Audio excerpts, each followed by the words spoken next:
Well, according to a report from the Washington Post, former President Trump has bombarded his supporters with more than 100 emails asking for money in the wake of the search of his Mar-a-Lago home, averaging about 9 a day.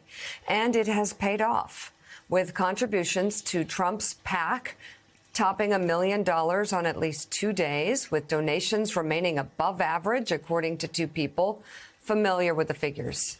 The former president had seen his fundraising numbers dip earlier in the year. It's not clear if the fundraising boom had extended to other Republican groups, with the RNC sending out at least 7 fundraising pitches based off the FBI search. It's also not clear what the former president plans to do with the money. Since leaving office, Trump has raised over $100 million, but as of June, had only spent about $5 million to support candidates he has endorsed.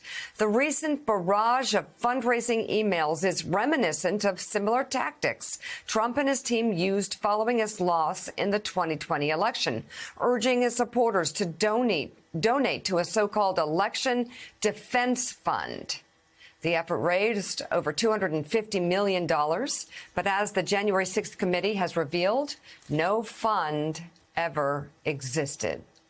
Joining us now, the co-author of that Washington Post report, political investigations reporter for the Washington Post, Josh Dawsey. Josh, thanks for joining us. So this fundraising for President Trump after the search, will it continue? Does it seem to be waning? It seems like he's raised a lot of money in a very short amount of time. Yeah, Mika, it's definitely waning some from last week, but in the initial days after the search of Mar-a-Lago, the money was just flowing into the former president's team. He was bombarding his supporters. His team was bombarding his supporters with all sorts of hyperbolic claims about what happened at Mar-a-Lago, and it seemed to be getting his most loyal supporters. They was paying off. His position seemed to be that he would ride these problems to a lot more money.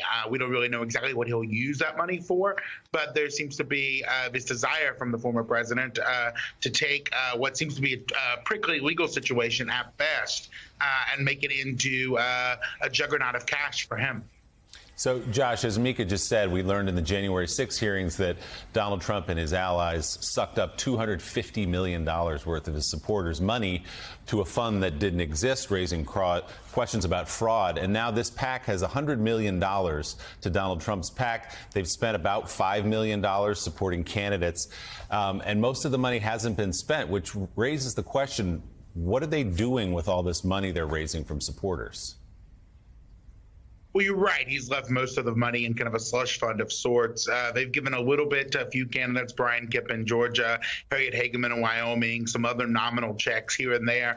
But most of it he's just sat on. He's used a little bit of it to pay legal bills, to pay travel for his rallies. But he tells his advisors that he likes having this large sum that's more than the other political parties even, because it shows power and it keeps others from challenging him. And he's using a lot of his money, these fundraising appeals, to signify to supporters, I may run again, help me. But he really can't use any of that money in a normal presidential campaign.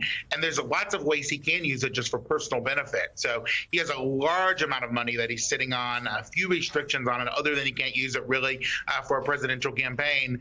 And he's still trying to raise more and more every day. All right, the Washington Post, Josh Dawsey, thank you very much for being on this morning. Let's bring